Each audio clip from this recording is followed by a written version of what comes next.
When we are sick, most of us look for medicine that acts as an antidote to our symptoms, decongesting our stuffed noses, easing our upset stomachs, killing our pain.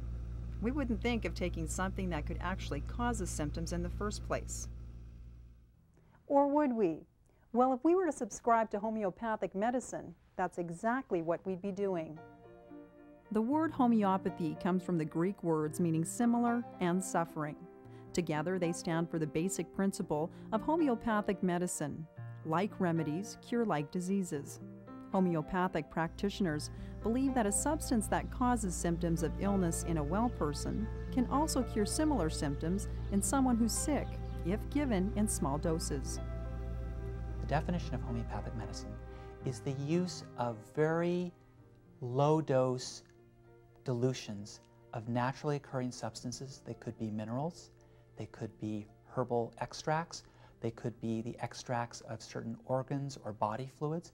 It's the dilution of these substances used to treat a patient with some type of disease process. It may be surprising to know that at the turn of the 20th century, homeopathy was widespread in North America, with over 100 homeopathic hospitals and colleges across the continent.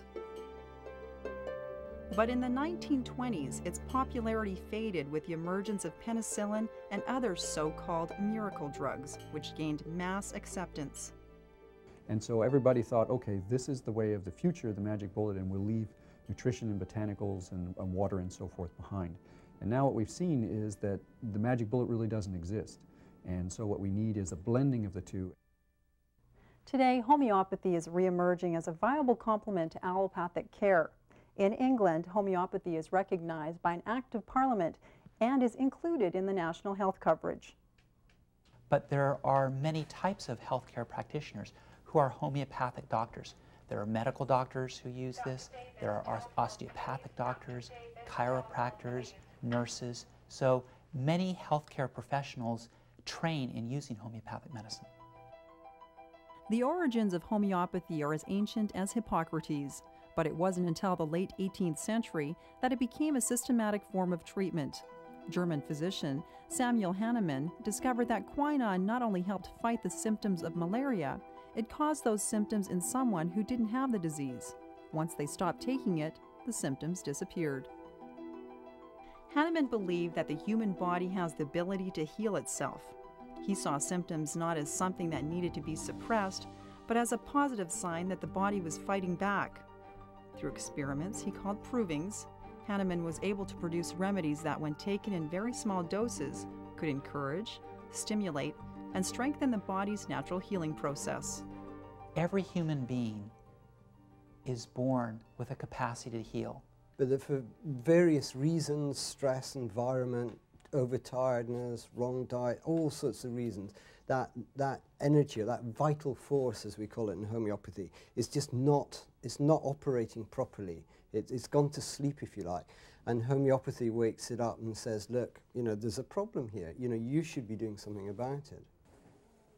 Not only was the remedy extremely safe and free from side effects, but the more diluted it was, the more effective it became.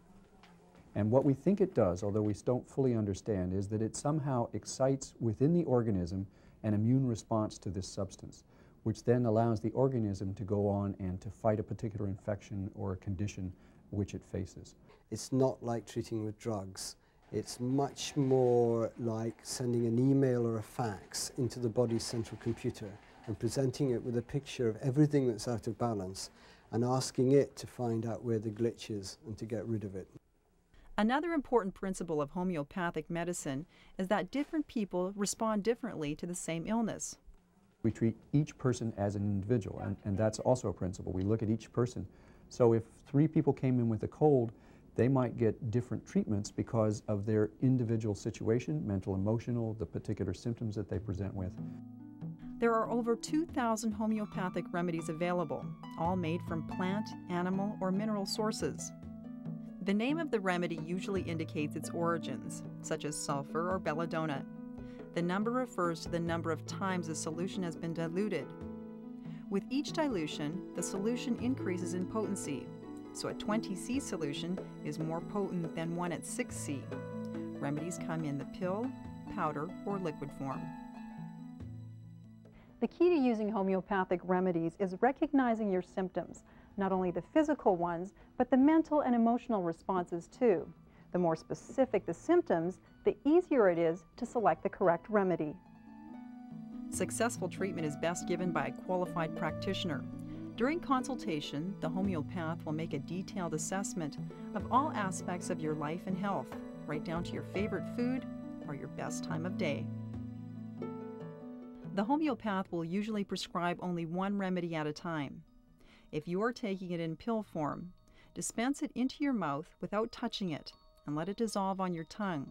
You shouldn't eat, drink, chew gum, or brush your teeth at least 20 minutes before and after taking the remedy. Homeopathic remedies are extremely safe because they are so diluted.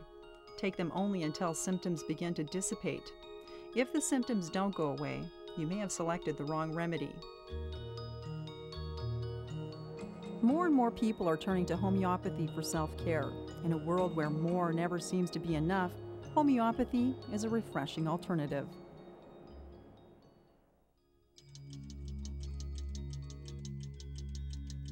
Another night of tossing and turning, waking up at all hours and unable to go back to sleep no matter how hard you try? There's an old joke that offers this advice. If you have insomnia, just go to sleep and forget about it. But for millions of us, insomnia is no joke. 1 out of 3 people suffers sleepless nights at some time in their lives. Often our first response is to reach for the array of sleep medications at our local drugstore. But they bring with them a variety of side effects, including dryness of mouth, confusion, grogginess, and the possibility of dependency and addiction. The safest way to deal with insomnia is to go to the source and find out what's keeping you up in the first place. That could mean a visit to the medicine cabinet, but not for something to take. Many medications, such as cold remedies, contain stimulants, which can cause sleeplessness. A common cause of insomnia is caffeine, not only in coffee and tea, but in chocolate, soft drinks, and some headache remedies. Even 1 cup of coffee during the day can cause insomnia at night, and certain foods can keep us awake, such as sugar, spinach, wine, and cheese, especially if enjoyed in the evening. If you must have a late-night snack, yogurt, fish, bananas, and figs all have ingredients that can help us sleep.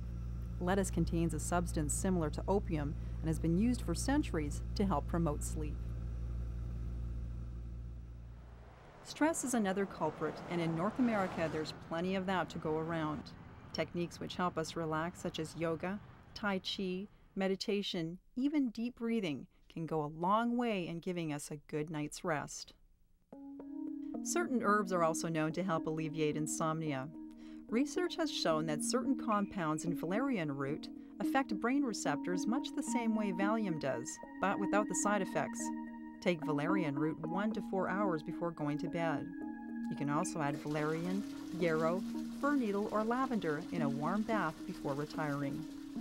Exercise that increases heart rate and makes your body work will have an effect on how well and how much you sleep. But don't exercise in the evening. This will likely keep you awake. A good time to be physically active is 3 to 6 hours before going to bed. Try sleeping on your back. It's our most natural position, allowing the internal organs their best opportunity to rest. Never sleep on your stomach, as this puts pressure on your lungs. If you must sleep on your side, don't do it on the left, as this causes the lungs, stomach, and liver to press against the heart. And make sure the room is dark. Light can actually mobilize the kidneys that will guarantee early morning visits to the bathroom. Establish a regular routine for going to bed and stick to it. This also means getting up at the same time regardless of what time you went to bed. It's just another perfectly natural way to say goodnight to insomnia.